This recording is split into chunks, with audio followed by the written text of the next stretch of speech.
Hello, my name's Rachel and I'm an occupational therapist working with Hambleton and Richmondshire Community Therapy Team. I'd like to talk to you today about falls prevention and risk reduction, both in the home and while you're out and about, and give you some information and advice about things you can do to help yourself and things that the therapy team can do to help you. The aims of this presentation are to improve your health, well-being and independence, optimise your function, and by this we mean activities that we are involved in every day, help to keep safe and active, and reduce any fear that you might have and hopefully help increase your confidence. Blackouts and faints can cause a fall. You may have some planned or ongoing investigations as to why you are fainting or blacking out. If you are prone to this, you are at high risk of having a fall. If you've been having faints or blackouts at home, whether or not they have led to a fall, it would be advisable to get further advice from your GP, as many conditions leading to blackouts and faints or a loss of consciousness can be treated successfully. There are many different reasons why you might be feeling dizzy or lightheaded, and some of these can include dehydration, inner ear problems, heart problems, and postural hypertension. This is a drop in blood pressure when you get up from lying or sitting. It's important to see your GP if you feel lightheaded or dizzy to fully understand why this is happening and to treat the cause and reduce the risk. All medications come with some side effects, and these can include dizziness, lightheadedness, unsteadiness, drowsiness, blurred or double vision, and difficulty in thinking clearly. The more medications you take, the more likely you are to experience some of these side effects, which could contribute to your risk of falling. If you suspect your medication may be increasing your risk of falls, you can request a review from your GP or local pharmacist. If you feel unsteady when standing or walking, there are lots of things the community therapy team can do to help you. An assessment might include a review of your mobility to check that you are using the correct walking aid, checking any aids for signs of wear and tear and replacing them as needed. We can provide strength and balance exercises, weight-bearing exercises to maintain strong bones, and physical activity to strengthen muscles, and balance exercise to help improve reflexes. All of these things in combination can help to reduce your risk of a fall.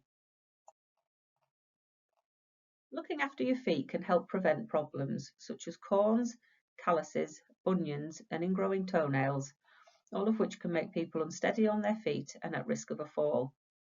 Foot pain and loss of sensation or a numbness can also contribute to a fall. You can look after your feet by keeping toenails at a comfortable length, keeping feet clean and dry, and checking for cracks and breaks in the skin. If you have problems with your feet that you can't manage on your own, you can request a referral to the community podiatry team to help you. Wearing a well-fitting shoe or slipper with ankle support and low or a flat heel can also reduce your risk of falls. Aging affects more than just our eyesight.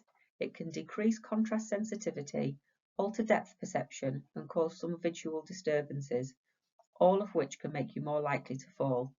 It's important to get your eyes tested regularly, even if you feel like your eyesight hasn't changed, as opticians can also check for glaucoma, cataracts, and macular degeneration. Don't rely on shop-bought glasses, as your eyes will often need a different prescription. Bifocal or varifocal lenses can make things appear closer than they really are if you're looking through the wrong part of the lens, which can also cause you to trip or lose your balance. If you struggle to get out to an optician, many will now do a home visit to get your eyes checked. Continence can have an impact on risk of falls, and there are several factors which can have an impact on a person's continence. Maintaining a healthy diet and good fluid intake is important, but also avoid a lot of caffeine as it can irritate the bladder and make you rush to the toilet, increasing the risk of falls. Infection can cause incontinence, so it's important that you get any suspected infections checked out by your GP. Rushing to the toilet, especially at night time when you're drowsy and in the dark, can cause an increase in the risk of falls. Equipment such as a commode by the bed or night lights and sensors can help to reduce this risk. If you have concerns about incontinence, you can request a referral to the community continence team. There are lots of things within our home environment that can increase our risk of trips, slips and falls, and things that we can do to help reduce these. Avoid trailing cables and rugs around the home.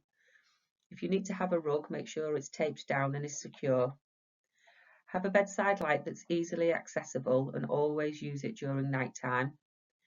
Clear away any clutter that you may trip over, especially on the stairs and in doorways. If you have a pet, put a bell on them so you can hear when they're coming. Don't overreach or overstretch for items, and rearrange your home so that frequently used items are within reach. Clear up any spills straight away so you don't slip on them, and install grab rails around the property as needed. You can use non-slip mats in the bath and shower area and keep outdoor paths free of leaves and debris. Your community occupational therapist can complete a home assessment to help identify and reduce risk of falls. When you're out and about, there are things you can be mindful of to help reduce your risk of falls. Don't rush or worry about holding other people up. Scan where you are for potential hazards, such as cracked pavements, uneven surfaces, curbs and door thresholds. If you need to use a bag, consider a rucksack, as other bags can obstruct your view of where you are walking. Avoid going out in weather conditions which could increase your risk of falls, such as high winds, wet fallen leaves, ice and snow. Use a walking aid if you need one and make sure it's in good condition. Your community therapy team can assess you and issue an appropriate aid to meet your needs, such as a stick, a walking frame or rollator. Muscles, joints and balance all become impaired as we get older. This is a natural part of the aging process, and these impairments can contribute to fatigue, weakness and reduced tolerance to exercise. All of this can be made worse if we spend long times being inactive. Mobilizing, balance and strengthening exercises, gardening and housework are all activities which will help maintain balance and mobility, and in turn help reduce the risk of falls. Don't let your fear of falling stop you from being mobile, as long periods of inactivity have a detrimental effect on strength, balance and mobility, which in turn make you even more likely to fall.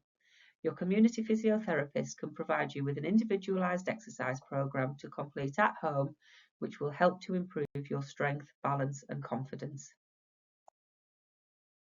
Thank you for taking the time to watch this presentation. I hope you found the information useful and have learnt some practical ways to keep yourself safe at home and while out and about.